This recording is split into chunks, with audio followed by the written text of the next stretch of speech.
Welcome. We're so pleased to welcome our members and guests to this commemoration of the final ratification of the 19th Amendment to the U.S. Constitution. It was exactly 100 years ago today that U.S. Secretary of State Bainbridge Colby certified the amendment and officially added it to the Constitution. After more than 70 years of struggle, women finally won the right to vote. We admit now that not all women or even all men actually got to exercise that right, but it was now at the very least enshrined in the U.S. Constitution. Our league has been working on this commemoration actually for about 2 years. On this date in August of 2018 at our welcome back after the summer, we always do an orientation and welcome back meeting, we began to plan our events. Several members, for those of you who remember, dressed in costume and portrayed various important individuals in the suffrage movement. At our Founders Day in November 2018, we were delighted to have Mary Shaw portray Luella St. Clair Moss. Pam Springsteel took up the charge as chair of our 100th anniversary committee as we embarked on the commemoration of 2 centennials, one for the ratification of the 19th Amendment and one for the 100th anniversary of our League of Women Voters. Under Pam's leadership and with a committee composed of very dedicated members, we began a series of events that ran the gamut from presentations on various aspects of the history of the movement, to film showings, to a program on women judges, to the role of Black women in the suffrage movement, to participation in parades. We did a lot in the last 2 years. We even tried to have one of the new local schools named for Luella St. Clair Moss. That did not pan out, but just about a week ago, we discovered that an entry that we had made in the USA Today competition for the 100 most significant women, we entered Luella's name in that, and indeed, there she was listed. So that appeared in our local newspaper a week or so ago. So we were pleased that that activity definitely paid off, along with everything else we've been doing. Although there's one more film program we expect to do in September in this long series, tonight is really the culmination of our series of events. Last August, at the 99th anniversary of the ratification, we asked Catherine Rimpf to speak, and she was so well received that we couldn't think of anyone better to invite back to share her expertise. Catherine Rimpf is professor and chair of history and interim chair of religious studies at the University of Missouri. She came there in the year 2000 and specializes in recent U.S. history and U.S. women's history. And now I would like to invite Professor Rimpf to share her talk on the uses of suffrage. Thank you for being here. Thank you so much, Marilyn. And you will note that I'm wearing the sash that I got at the event last year, which I keep in my office. So I'm in my office right now, so students can see it when they come in. Not so much this year, but in more ordinary times. I really do love speaking to this group, and I wish that it could be in person, of course, but I'm so glad you guys were able to put something together for this event. I'm gonna switch over to my slides, and then when I'm done speaking, I'll come back on, and people, I don't know if you have a format for people to ask questions, but I'll leave that to Marilyn to tell me what to do. Okay, so I'm gonna share now, but that is not what I want to share. There we go. Okay, can you see my slides? Yes. Yes. Okay, good. So as Marilyn already alluded to, the 19th Amendment is one really important moment in the history of voting rights, but it is not the whole story. Women had been voting before 1920 because a number of states had already enfranchised women in their states. And of course, the full meaning of the 19th Amendment would be denied to women of color, in some cases for nearly 60 years. Today, what I want to talk about is some of the things that women did with the vote in that first decade after ratification of the 19th Amendment. In looking at some of the things that women did with the vote or did politically, it also means looking at some of the ways that they disagreed with each other from time to time. So I've got a few different categories I want to talk about. One of the questions that a lot of suffragists asked, even before ratification of the amendment, was what their relationship to the political parties was going to be. Suffrage had supporters in both the Democratic and Republican parties. Suffrage also had really fierce opponents in both parties. And there were certainly plenty of suffragists who felt like once they got the right to vote, they wanted absolutely nothing to do with political parties because they viewed them as being corrupt, controlled by men, smoke-filled rooms, all that kind of thing. And they really wanted nothing to do with it. But there actually were a lot of women who, often through their family relationships, identified really strongly with one of the two parties. And the political parties was an institution that they really did want to participate in once they were enfranchised. What some of them, though, thought was that, they wanted to be part of partisan politics, but they were still wary of formal parties themselves. So what a number of partisan women in both parties did was to take a kind of organization they were already really familiar with, which was the women's club, and to create partisan women's clubs. And what you see here is an example of a partisan women's club from Northwest Iowa. You can tell that this is a Republican club because they are all holding elephants. At least the ones in the front row are holding elephants. And so thousands of clubs like these formed across the country.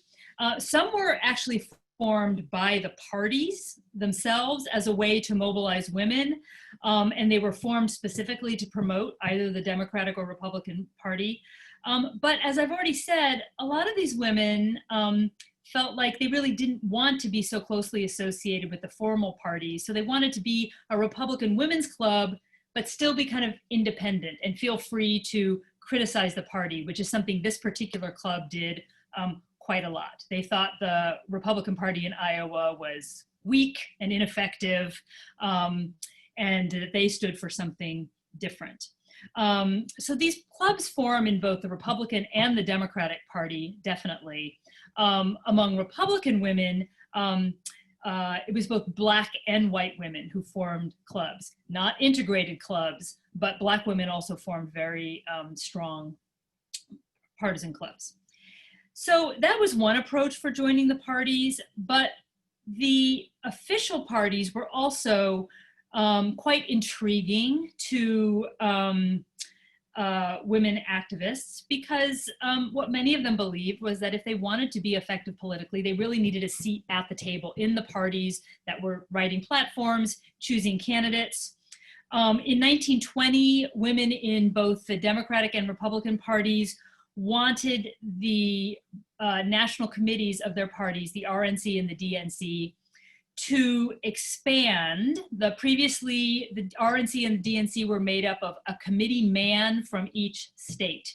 And what these women leaders wanted was for the DNC and the RNC to double the size of the committees so that there would be a Republican man and a Republican woman from each state. So that meant making the committees really large, but it was a really quick way for women to get a seat at the table rather than having to run against an established party leader in their state for the honor of representing the state. You just create two positions. So both parties, women in both parties wanted to see this happen. The Democratic women were successful in 1920. The Republican women were less successful. They did get the Republican Party to double the size of the executive committee, but not the committee as a whole. And what I've shown on the screen here are two partisan ads that appeared in the Woman Citizen in 1920, running up to that election that year. So women have just got the right to vote. They're going to be voting in November, and the Democrats really want women to be aware that they have doubled the size of their committee and brought all these women on board, and that the Republicans haven't. So the Republicans respond with the other ad there, showing the faces of all of the prominent Republican women that are now on the executive committee, saying, you know, the executive committee is more important anyway. By 1924, the Republicans had done the same thing as the Democrats and doubled the size of their committee. So that was one approach that suffragists took as they're exploring what it means now to be enfranchised citizens. That question of citizenship, though, was one that was also of great importance to a lot of women who had advocated for the suffrage. This question of what would be the next step in establishing equal citizenship for women. The vote was just one part of that. And there was a lot of discussion and a lot of exploration of all of the laws, federal laws, state laws across the country, where women were treated differently from men or unequally to men. And so there were some efforts to try to fix some of those laws.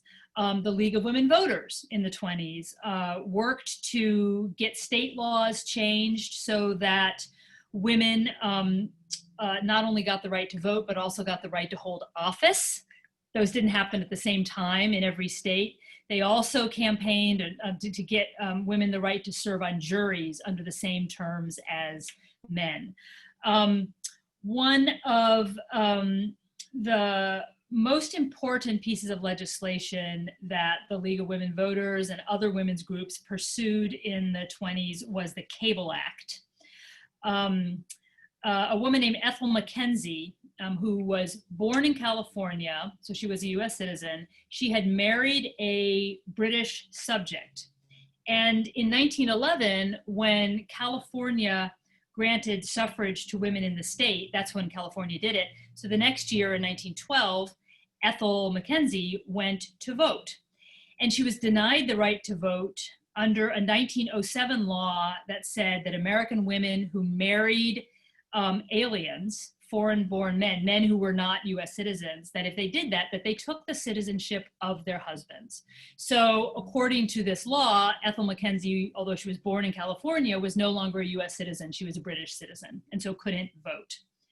She went to the Supreme Court, and in 1915, in the case Mackenzie v. Hare, the Supreme Court upheld that 1907 law, which deprived Ethel Mackenzie of her citizenship right. And so this was really egregious to women who believed that they should have the same citizenship as men. And it was a big cause of the League of Women Voters in the early 20s. They were big champions of Congress passing legislation that would address that problem. And in 1922, the Cable Act was passed. And what the Cable Act did was to ensure that American women who married a foreign man who was eligible for US citizenship, that she would not lose her citizenship. So that would have applied to Ethel Mackenzie. For American women who married men who were not eligible for US citizenship, and that included Chinese men, Japanese men, those women still could lose their citizenship. So it was limited in its scope, but the Cable Act was considered a really significant victory for women voters and evidence, if you were looking for evidence that women voters made a difference, the Cable Act was one that people would turn to, right? Yeah, women wanted this, they lobbied for it, they got it. But that approach of kind of looking at individual laws and finding problematic ones and trying to change them one at a time, that was the approach of a lot of women's organizations like the League of Women Voters. But the National Woman's Party, which was another one of the main suffrage organizations, led by Alice Paul, who you see here playing with her, I guess it's her radio, she didn't like that piecemeal approach. And instead, the National Women's Party said, you know, we don't try changing laws one at a time will take forever. What we need is a constitutional amendment that will outlaw all at once all laws that treat men and women differently. And that's where the idea of the Equal Rights Amendment came. The Equal Rights Amendment that stated that equality of rights under the law shall not be abridged by the United States or any state on account of sex. That was the approach preferred by Alice Paul and the National Woman's Party, but it was actually very controversial. Most other major women's organizations opposed it, including the League of Women Voters. They opposed it because, and this is why I have the other picture up there, in recent decades, there had been a lot of effort by social reformers to pass laws that gave special protections to women workers. And so those women reformers who wanted to see those protections for women workers stay in place opposed the Equal Rights Amendment because they understood that it would make those what were called protective labor laws, make them unconstitutional. And so it's not until the 1960s that you kind of have a critical mass of women's organizations who have decided that protective labor laws didn't actually protect women, but they discriminated against women. And that has a lot to do with changes that happened over those decades that I won't go into. But just to say that there were these two different approaches for considering what the next step for full citizenship would be. Another question, of course, was how could Black women use the vote? So we've talked about the question of whether women should enter the political parties and how they should do so, the question of what the next step for full citizenship would be. And now I want to turn to the question of how Black women could make use of the vote. What would equal suffrage actually mean for Black women? Black women, of course, in many cases had been excluded from white women's suffrage organizations. In other cases, the cause of Black women's suffrage was seen by many white suffragists as a political liability in trying to actually get it passed. But Black women themselves had seen the way that the promise of the 15th Amendment, which had enfranchised Black men, how that had ended up not really granting the vote to Black men. And so they understood the significance and importance of suffrage, and they fought long and hard for women's suffrage. In the photo here, in the photo you can see Ida B. Wells. I can't see it because it's now behind the faces that I see on the side of my screen. So hopefully others of you can see it. But that's Ida B. Wells, who was marching for suffrage in Washington, D.C. in 1913. After the ratification of the 19th Amendment, Black women, especially in northern cities like Chicago, got to work organizing Black communities politically, organizing Black communities to vote, and especially Black women to vote. Like the women in the National Women's Party and the League of Women Voters, Black women also wanted to talk about lingering sources of inequality. They tried to get, in some cases, allies from some of these white women's organizations. In 1921, the National Women's Party organized a conference to talk about strategies for eradicating the remaining forms of women's subjugation. And that's the conference that's kind of building towards the idea that an Equal Rights Amendment was in order. And so some of the leading Black women from the big Black women's organizations they urged the National Women's Party to give them time to present the concerns of Black women at this convention. This was a convention about the remaining obstacles to women's full equality. And so they wanted to speak at this conference and argue that they wanted to explain to the delegates to this conference the ways in which Black women who were trying to vote in the South were being terrorized and denied the right to vote. They wanted to speak at the conference and argue that Black women would never be able to vote unless other women, like the National Women's Party, took a stand. And they wanted the National Women's Party to appoint a committee to investigate Southern violations of the 19th Amendment. And from the perspective of these Black women, the denial of voting rights to Black women was an example of lingering subjugation of women. But Alice Paul, in the thinking of the time, saw the concerns of Black women as racial concerns rather than as feminist concerns. And so, you know, she wasn't saying these aren't problems. She was just saying our conference where we're talking about women's subjugation is not the place to talk about these problems that are actually racial problems. And she says, no, Alice Paul does.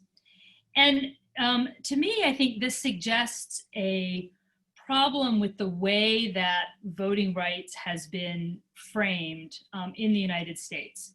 And to get at that, you can ask the question, it's worth thinking about, why was the 19th Amendment even necessary? Why weren't women's rights to vote already embedded in the Constitution? If you look at the 15th Amendment, it says that the rights of citizens to vote shall not be denied or abridged on account of race. So if you're a citizen, you can't be denied the right to vote on account of race.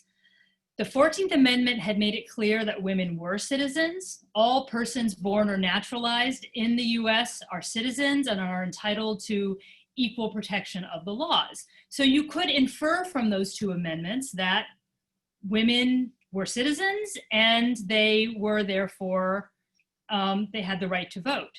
But of course, that's not how those amendments were interpreted, which is why women had to campaign for a 19th Amendment that says the rights of citizens to vote shall not be denied on account of sex. And the reason I've put those two phrases in bold, on account of race and on account of sex, is that there isn't an amendment that just says the right of citizens to vote shall not be denied, period. By adding in those other phrases, it opens up the possibility of denying the right to vote for all kinds of other reasons. So you can't deny the right to vote on account of sex or on account of race, but in the South, you could deny the right to vote on the basis of a person's inability to pay a poll tax or pass a literacy test. And so it is a kind of limitation in the ways that these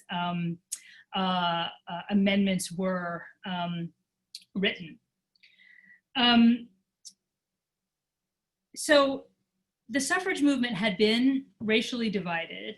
There had also been another group of very interesting women who had organized against the right to vote for women.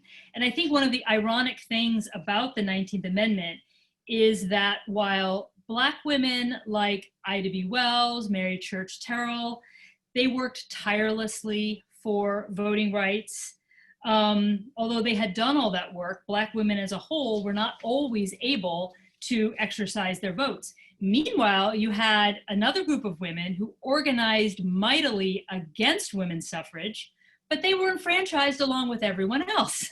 They did get the right to vote, even though they not only claimed they didn't want it, they actively tried to prevent the amendment from being ratified. Certainly some former anti-suffragists refused to vote, out of principle. They didn't believe in it. But others decided that if all women were going to be enfranchised, then it was really necessary for them, these anti-suffragists, to vote themselves in order to counter what many Americans viewed as a powerful progressive women's bloc. Also in North Carolina, the president of the state's Anti-Ratification League appealed to the state's white women, again, women who had organized against voting rights, appealed to them to register and vote in order to counter the votes of Black women. So in the 20s then, like today, women are a diverse group. They don't all think alike. They don't all vote the same. Women organize across the political spectrum as conservatives, as moderates on the left. And of course, mobilizing women voters has become a key part of the strategy of political candidates, of political parties.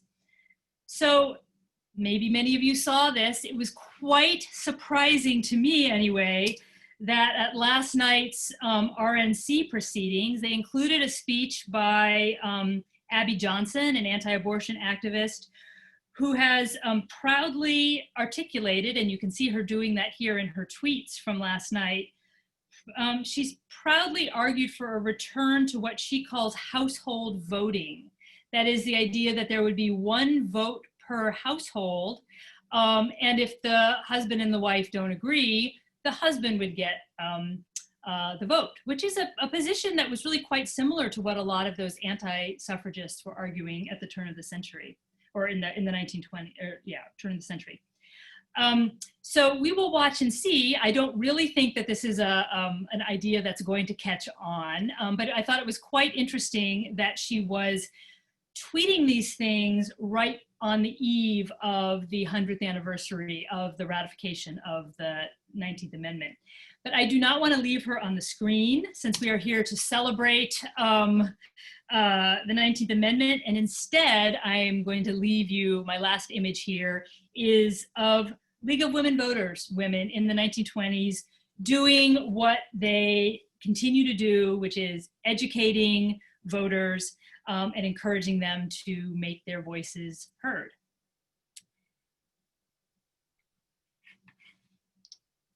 I don't know if we have any questions. You know, I was going to ask you that about, I had heard that comment from last night that there should be one vote, and then someone commented, there's a lot of female households. Yeah. So yes. There are a lot of female households, exactly, yes. I'm not sure how fully spun out that that thought is. So someone in the chat is asking what prompted that tweet. I was digging around trying to figure that out, and I'm sure we'll read more about that coming soon. You know, she did speak at the convention. I'm not sure what prompted her to, I think what it was that she had expressed those views previously, and perhaps someone then was asking about it on Twitter, and that's where it came from in that particular context. But I don't know much more beyond that. Seems to me more like religion entering into the public space. In other words, if that's her religion and she wants the husband to have the right to vote, and fine, but what about the rest of us?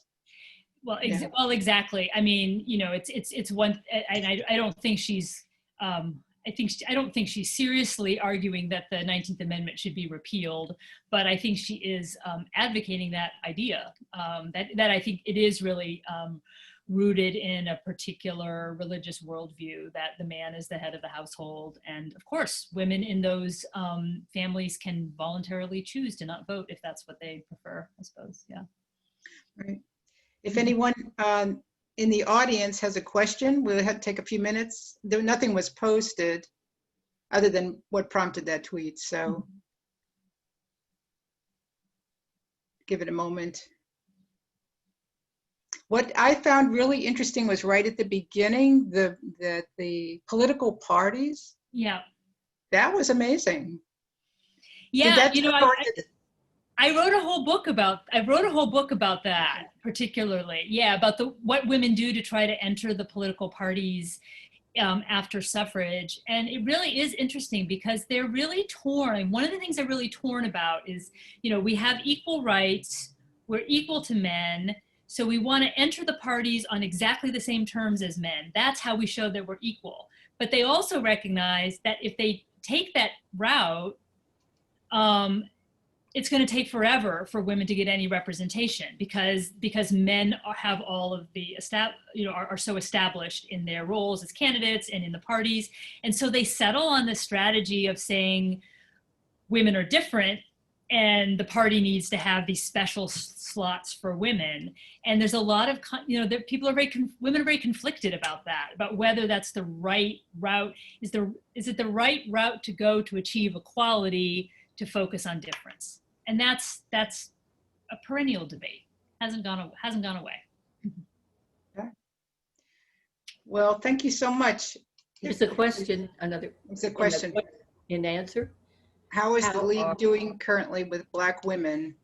Not as good as we'd like. We would love to have more members. We're trying to recruit membership, and we would love to be more diverse. That's probably one of the main goals in terms from national on down, that we become more diverse organizations. So, but our new national president is Black, right? Yeah. Right. Yeah, up at headquarters. What is her name? Deborah Turner. Mm-hmm. She was a physician,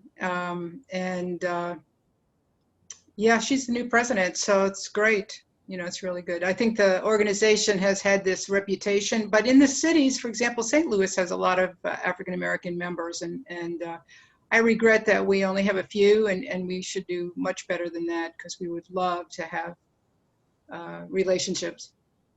Well, I think that the way that this election in particular, the whole issue of the very right to vote is so salient in this particular election. It seems like a way where the kind of the traditional work that the League of Women Voters has done really bridges very nicely to some of these, the concerns that are being articulated so forcefully about denial of the right to vote and the obstacles to voting that are, create such problems for Black voters.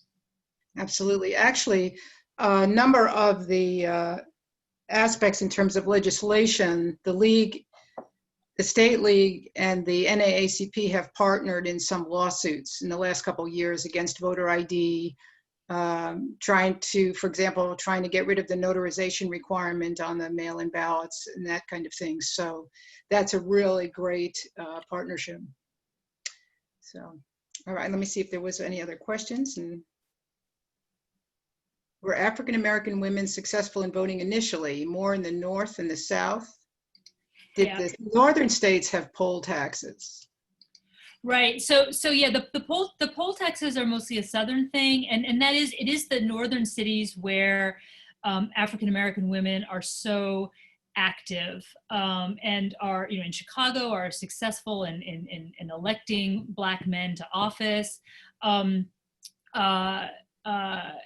That it's in those northern cities where they're the most active early on. Now, of course, later on in the voting rights movement in the South, of course, Black women are really at they're among the most important leaders of the movement to register Black voters in some of those deep South states, and at a very different time.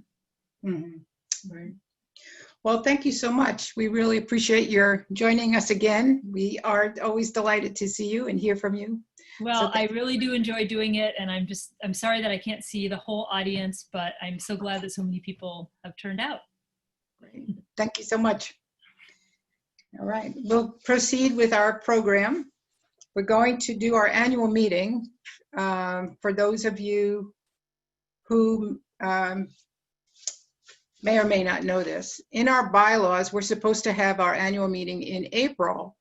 Well, along about middle of March, suddenly the world changed, and I said we kind of pulled a Sully Sullenberger. We had to completely take a different path.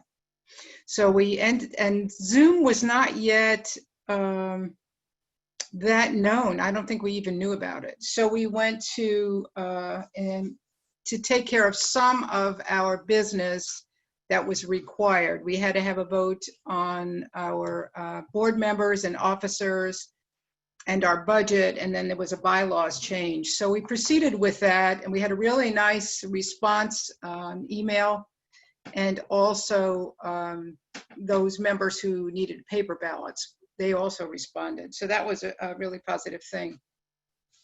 So I'll just read the nominees at the time. This is just the formal part of our program tonight. On the ballot was Second Vice President Diane Suler, Ruth Millage for Treasurer, and board members Kate Canterbury, Susan Clark, Meredith Donaldson, Sharon Schneeberger, Mari Scala, and Renee Powell. And the nominating committee, David Luthold as chair, Rachel Breckus, and Joan Mudrick. They all were approved, and we are very pleased they were willing to run and take their place either on the board or as officers or on the nominating committee. So thank you to everyone. And normally at an annual meeting, we would introduce them, they'd stand up, we'd cheer and congratulate them, but we'll just kind of do that silently from behind our screens.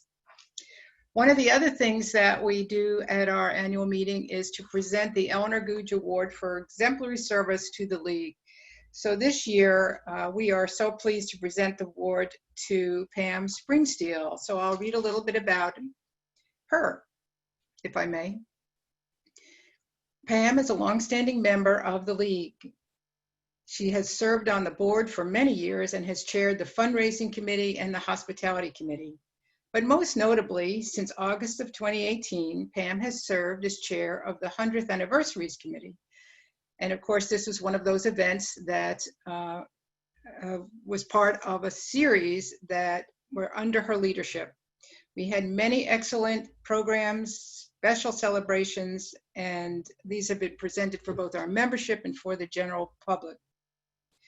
The gala reception at the Broadway Christian Church last December was outstanding with over 100 attendees. We had proclamations from the city and the county and representation from both of those governmental entities.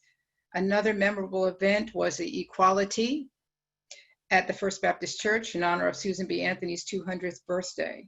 And I have to say, all of the great detail and ideas that Pam generated were what made this year so special. Who would have thought to have an equality? Who would have thought about marching in a parade, or actually we've had a parade some years ago, but got to ride in antique cars. There were so many things that we did this year that we could only have done with Pam as leader of this great committee. So for her leadership, we would like to recognize her with the Eleanor Googe Award. Let's see how this will go. I'll have to figure out how to do that. For exemplary service. So here you are, Pam. Let me see here. Pam. There, Pam has her award. And also we gave her a little gift. Here you are, Pam. So we can't hear you though. Thank you. And thank you for the gift. It's really nice. That's good. I just want to say, when I took this, I just thought, well, this will be interesting. And I just learned so much. I think it was fascinating to learn how hard all these women worked for so many years to get the vote. And I do like history anyway, but it has really been fun. And I had such a large committee that really helped too. And it's an honor to be compared to Eleanor Googe, and I think we figured out that she was part of the committee, or she may have led the committee for the 75th anniversary celebrations too. So that was really quite something. So I cherish this. I really do. It has really been fun. Great. And we've had fun too. Yeah. And learned a lot. We learned a lot, I have to say. Yes, we did. Yeah. Well, also this year, this doesn't happen very often that we have someone who is a 50-year member. And Linda Lou Brown who you can see on the screen now with her hat. We got to wear hats tonight, so this is quite an achievement to have supported and worked for the League for 5 decades. If you think about it, that's half of the years since women got the vote. It's kind of like, oh my, that's amazing. So I'm very pleased to present the 50-year pin. Now I have to say, Linda, I can't pass that through the screen, but I'll get that to you. We can't hear you if you wanted to say something. Well, I joined the League because I wanted to meet more people in town. And one of the first people I met was Les Schmidt, who put me to work. So, can you hear me? Yes. Mm-hmm. Okay. But I did because I moved here in 1963 with my husband, Charles Leno, who was at the university. But I was only meeting university people, so I wanted to meet more people in town. And I've really, really enjoyed the League. You know, I'm kind of gotten kind of hard to walk around now, so but I can still get on the telephone. Yeah, I've really enjoyed it. Great. We've loved having you. So thank you so much for being a 50-year member. That's quite remarkable. There's about 5 or 6, I think, total out of all of our membership. So it's pretty remarkable. So thank you. I wanted to, this is kind of the other side of things. I wanted to recognize that we lost 2 amazing members of the community who were League members. One is Lucille Salerno, who passed away in July, and then Hank Waters actually was a member of the League since 1988. I don't know that people realize that he was a consistent member, he and his wife. So we'll miss them. They were great contributors to the community. Okay, you should have gotten the annual report. I emailed the copy of the annual report. Normally we give those out at our annual meeting. So if you take a moment to look at those, or more than a moment, we appreciate it because it's remarkable how many things we did. Not only all of the events for the suffrage movement, but also our regular events. I mean, we continued with everything else, our lunch and learns and candidate forums as best we could once we adapted also to the Zoom technology. So thanks to everyone for all of your efforts this year. One of the things that we did was worked on the exhibit at the Boone County History and Culture Center. And Chris Campbell, who is the director, I'm not sure, Pam, I think maybe you approached him initially as to whether we could have an exhibit there. And it turned out that he had been to some conference where they talked about doing exhibits for this event. And so it just gelled. It was just the right thing to do. So we worked on that. Pam and Meredith Donaldson and I and David Sapp from the League, and then some other individuals related to the what was at the time the Historical Society. What's interesting is that probably within weeks of when we decided to do this exhibit, we knew that all of our records, the League's records, were at the State Historical Society, and it was about to shut down to move to the new location. So we had a very small window to look through our records and then to find some things. And of course, you can't take anything out of the Historical Society. You can only copy things that are there. So that made an interesting addition to the quandary about what to do about the exhibit.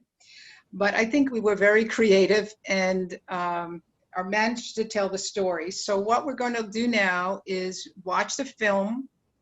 Some of you may have seen the exhibit live. It is still on and it will continue until December. They've extended the time.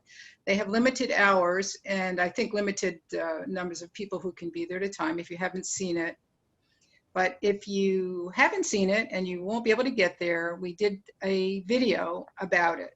And Pat Holt is our videographer. Meredith Donaldson and Monica McMurray worked on it, and we can go ahead and watch. It's about 20 minutes.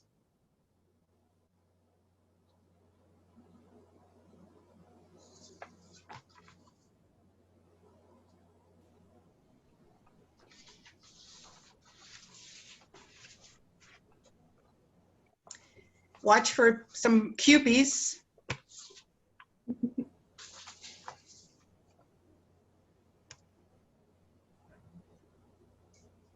Welcome to the exhibit, She Got the Vote, at the Boone County History and Culture Center.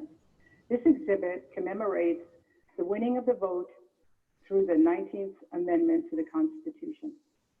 Beginning in the year 1848, which is officially considered the beginning of the women seeking the right to vote, women and men met in Seneca Falls in New York State to talk about various issues related to women's rights. One right that they brought up, which was new and actually shocking at the time, was that women should have the right to vote. Many dignitaries and leaders already in the abolitionist movement were there, including Elizabeth Cady Stanton, Susan B. Anthony, Lucretia Mott, Sojourner Truth, and Frederick Douglass. Decades went by where various attempts were made to win women the vote. In fact, in Missouri in the 1870s, a woman named Virginia Minor declared she was a citizen and had the right to vote. Her case went all the way to the U.S. Supreme Court, and her case was struck down, saying she might be a citizen, but that did not necessarily mean she had the right to vote. After that, women still continued with this effort. This exhibit will show the things that happened in Missouri in about the last decade before the 19th Amendment was passed by Congress. So we hope you will get a taste of what happened in Missouri at that time. We hope you enjoy the exhibit.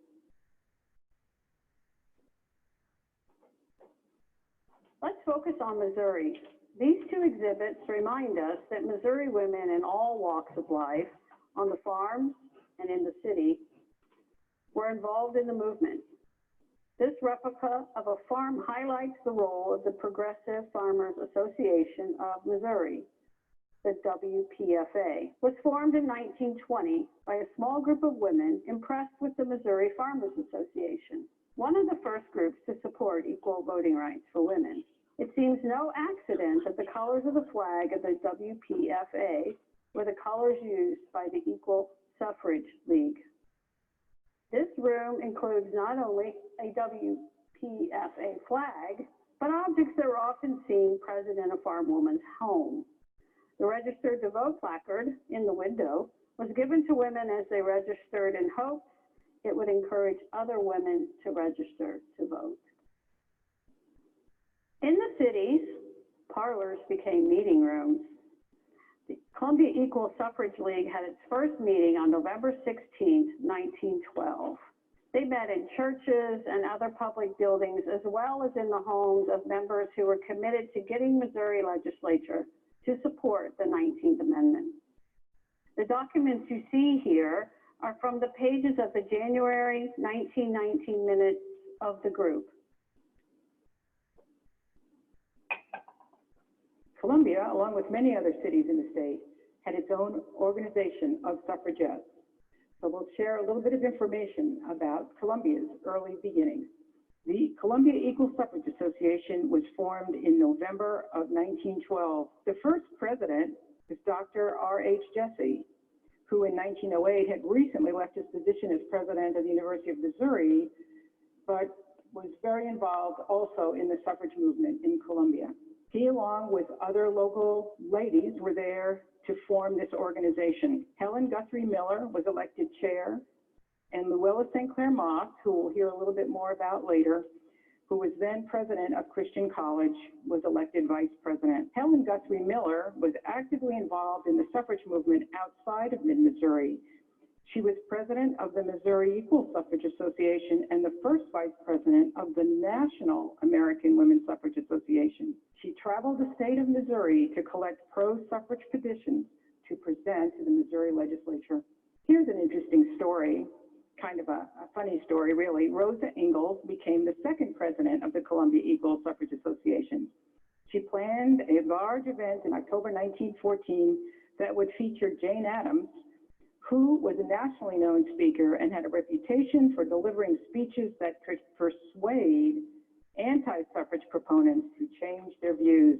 The event was originally scheduled to be at the university campus, but the anti-suffrage sentiment at the university was said to be so strong that authorities were fearful of hosting Mrs. Adams in the university's auditorium.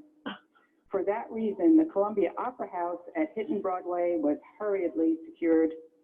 The event was a success with all seats filled. In fact, many had to be turned away. Columbia area suffragists spoke at many gatherings, including the Tuesday Club. Another local leader, Jenny Wrench, gave her first talk on the subject at a political barbecue on the school grounds in Ashland. Her presentation drew a mixed audience. A man elbowed his way into the crowd, got close to the speakers and said, "I ain't never heard none of them women bark yet, and I'm going to have to get me a good place."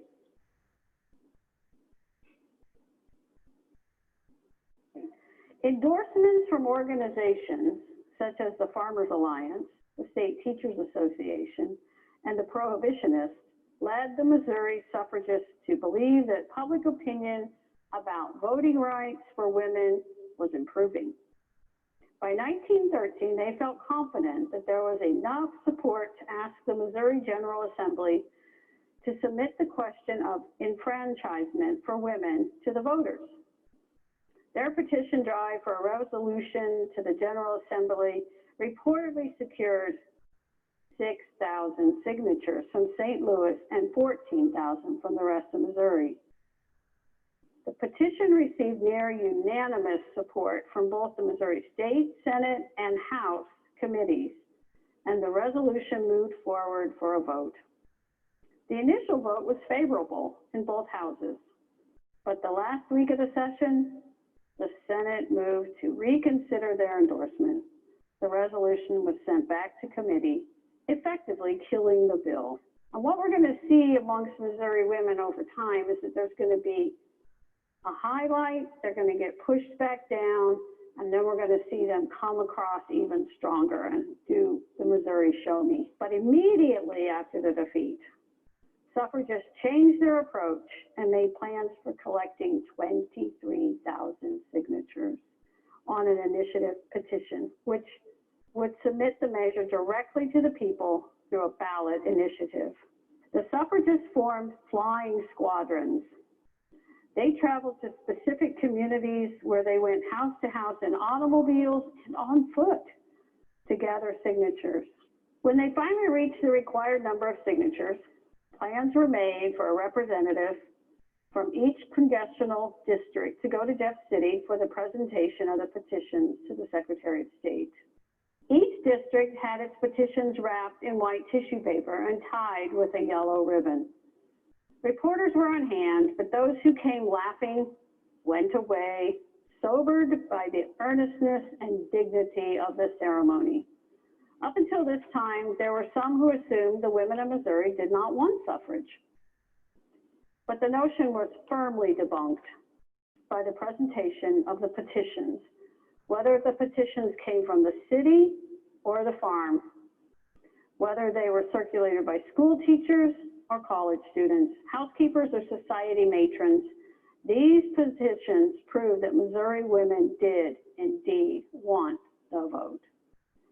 However, despite the many months of hard work by the suffragists, the state ballot initiative for the women's right to vote was overwhelmingly defeated in the 1914 general election. Only 36% of the votes were in favor. Despite the support for females, there was resistance. Florence Atkinson, president of the St. Louis Equal Suffrage League, wrote, "The word suffragette was not even whispered in polite society at the time, and it was like throwing a bomb in conservative St. Louis to repeat the new slogan, 'Votes for Women.' That attitude may have been in reaction to the sometimes violent demonstrations that took place in England under the leadership of Emmeline Pankhurst. The objectives of the Missouri Equal Suffrage League were to bring together men and women to consider the question of universal suffrage. To quiet the fears of timid souls who might be expecting agitation, it was explained that the purpose of the League was entirely educational. Some believed that the women did not want to vote because they might be competing with men instead of cooperating with them. Others believed women's roles focused on home and family did not require them to participate in government, and furthermore, would take away from attending to family duties. The very idea of voting women was ludicrous to many and threatening to some, as evidenced by political cartoons of the era.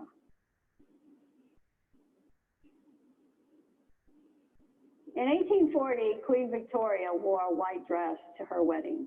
From that time onward, the white dress took on a significant meaning for women in their clothing selections. The dresses here in the exhibit show us some of the kinds of clothing women would have worn as both everyday wear and a little bit of a fancier dress. This type of clothing brings us to discussion about another very significant event, and that was the Golden Lane. The Golden Lane was designed to influence the attendees and especially President Wilson at the National Democratic Convention in St. Louis in 1916. According to media estimates, there were 7,000 of us women lining the street in St. Louis on June 14, 1916. We carried yellow parasols and were dressed in white dresses with yellow sashes that said, "Votes for Women." We gathered for the opening day of the National Democratic Convention. Our walkless, talkless parade was dubbed the Golden Lane. The demonstration was strategically placed so the Democratic Convention delegates would pass by us as they walked the 10 blocks from Jefferson Hotel to the Coliseum, where the convention was being held. One of the topics at the convention was going to be women's enfranchisement. For months prior to the convention, activists enlisted recruits such as me for the slogan, "One woman in line is worth 10 petitions in the wastebasket." The demonstration lasted for 2 hours. Its purpose was to send a quiet but forceful message to the delegates, all of them were men, and one that they could not ignore. The line of women, we stood 2 deep, with one in front and one behind standing. The positions were set up that way to prevent over fatigue.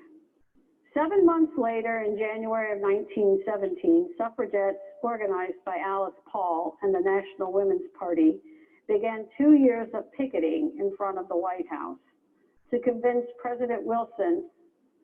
Among these silent sentinels who maintained their posts for 6 hours a day was Hazel Hunkins, a chemistry major at the University of Missouri.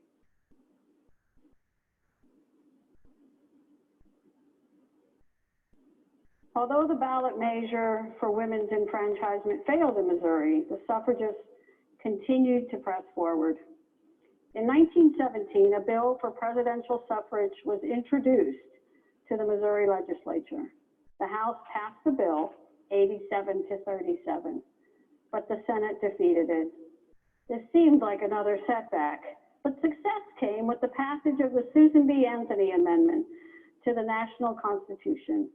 On May 21st, 1919, the United States House of Representatives passed by a vote of 304 to 89. On June 4th, 1919, the Senate passed by a vote of 56 to 25. The Susan B. Anthony Amendment stated, "The right of citizens of the United States to vote shall not be denied or abridged by the United States or by any state on account of sex." This amendment was signed in the absence of President Wilson by Vice President Marshall on June 6th. Every Missouri congressman in the House voted in favor. One Missouri senator voted in favor and one against. Now the process of state ratification began. Finally, on the morning of July 3, 1919, a procession of women winded and wended its way to the Missouri Capitol building. Yellow parasols, banners, ribbons that had figured into every suffrage celebration were everywhere. Galleries in both the Senate and the House were filled. The resolution passed the House by a vote of 125-4. It passed the Senate by a vote of 29-3. Missouri became the 11th state to ratify the federal suffrage movement. Then in August 1920, with the passage in Tennessee, which became the 36th state to pass and ratify the amendment, women across the United States gained the right to vote. After decades of struggle, it reached a significant milestone when Congress approved the 19th Amendment in June 1919.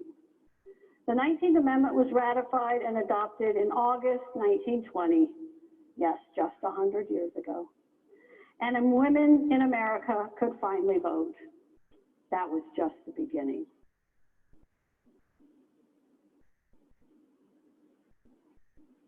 Well, now women had the vote.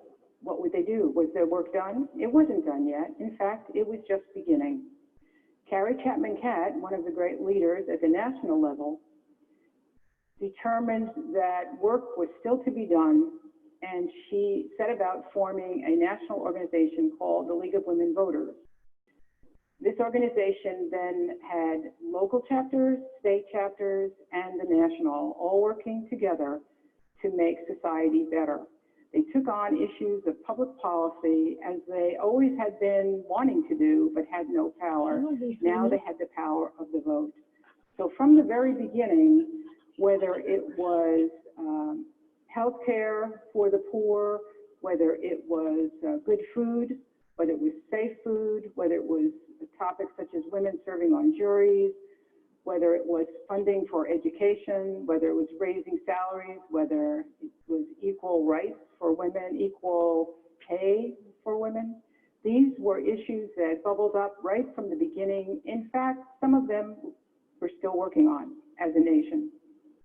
We'd like to focus on a few of our local members who were particularly distinguished. In fact, we did have a long line of very distinguished leaders in our League of Women Voters chapter. We started in December of 1919, which was actually before women officially got the vote when ratification occurred in August of 1920.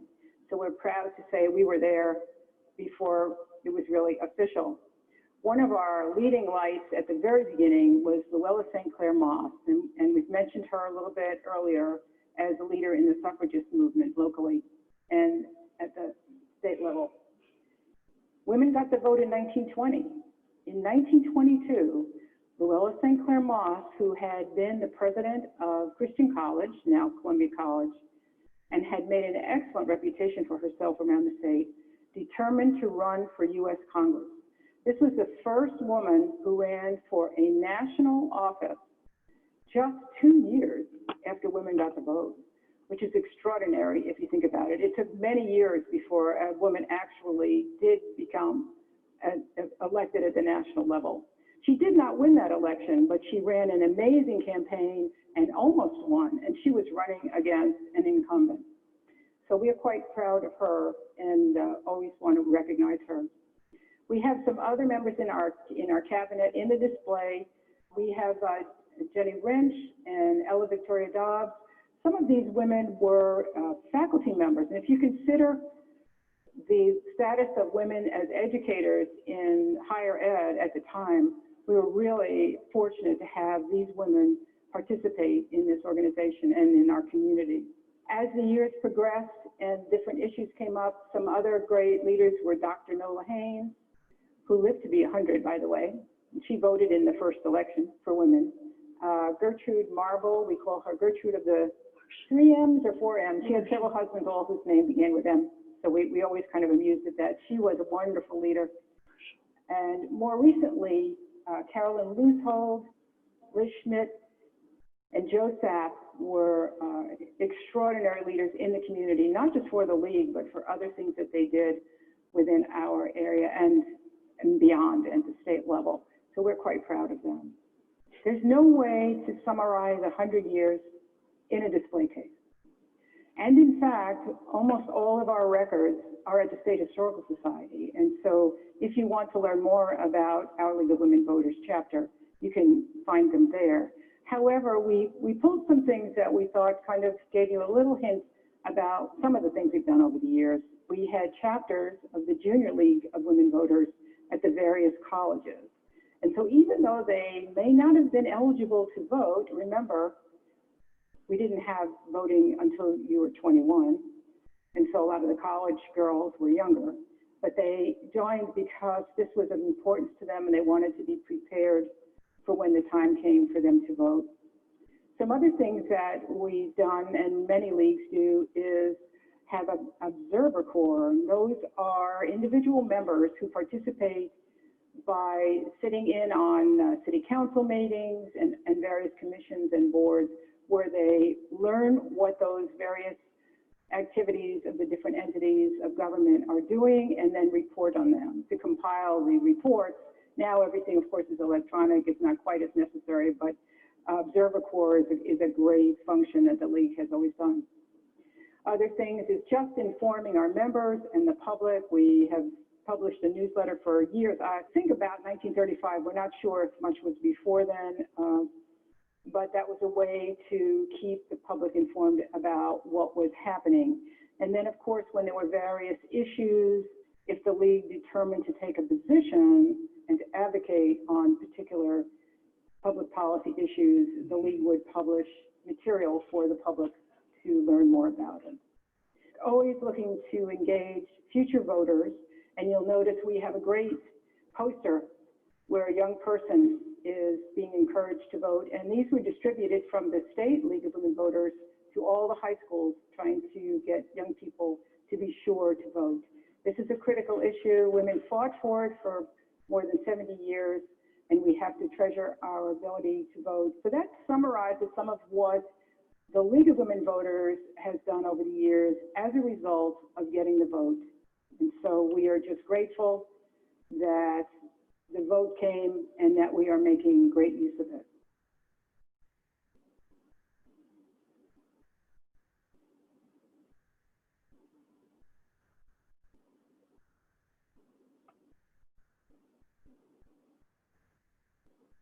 Now we're down on time.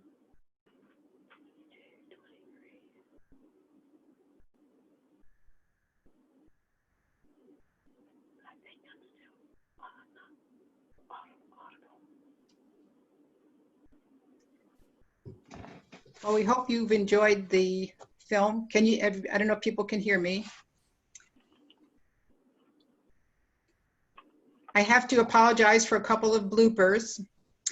One I called Gertrude Marble, which was one of her husband's names. That just popped out, and I don't know why that happened. I did know her as Gertrude Marshall.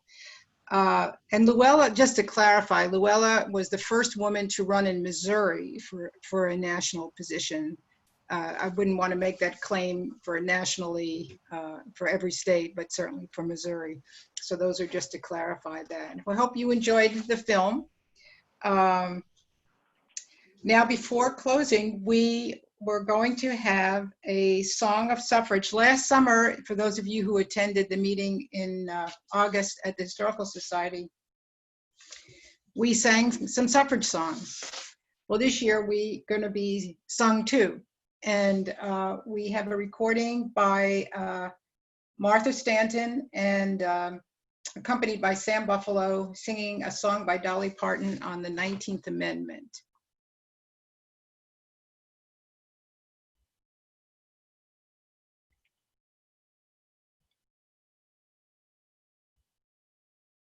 We thought you'd enjoy this.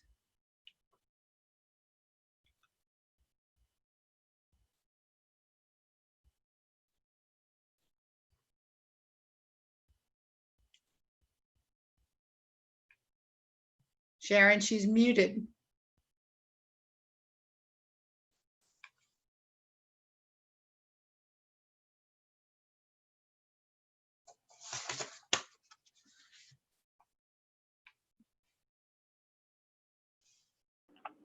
So she's muted? Yeah, could anybody hear her? No. Okay, then let's try again. Okay, thank you. The first thing I'll do is share my screen and see what in the world is going on. I was celebrating that we pulled this off too soon. Yeah, here. I see.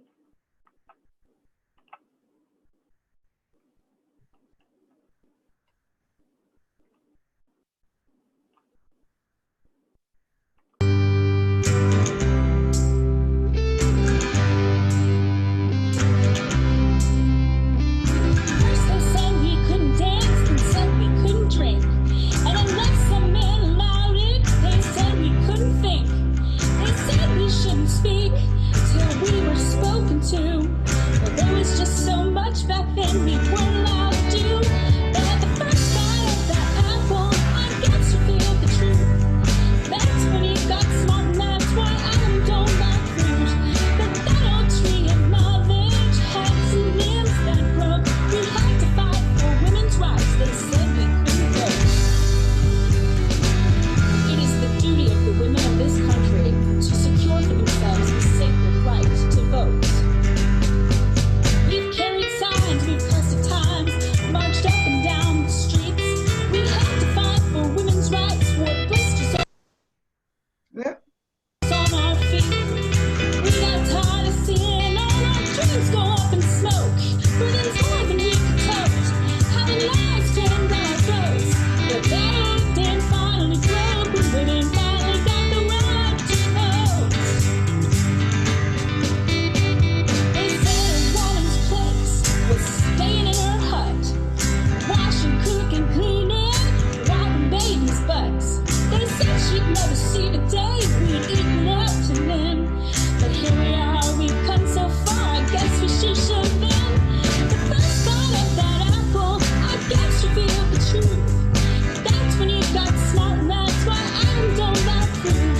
But that old tree of knowledge had some limbs that broke. We had to fight for women's rights. They said we couldn't vote. We were defiant, I admit. We all knew we couldn't quit, 'cause the suffrage amendment must be passed. We protested, we cried out, finally it came about. Ratified by Tennessee, we won at last. And the first bite of that apple, I guess you feel the truth. That's when you got smart, and that's why I don't like fruit. But that old tree of knowledge had some limbs that broke. We had to fight for women's rights. We won the right to vote. They thought we were a joke.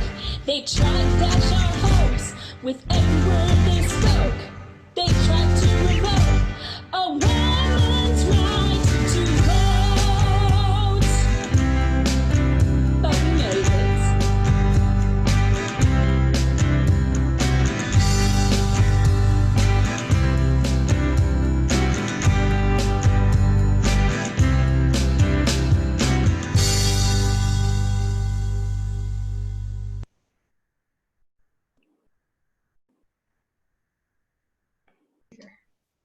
Thank you so much for arranging for that, Pam. That was great. Sounded like Dolly Parton too. Something she would write.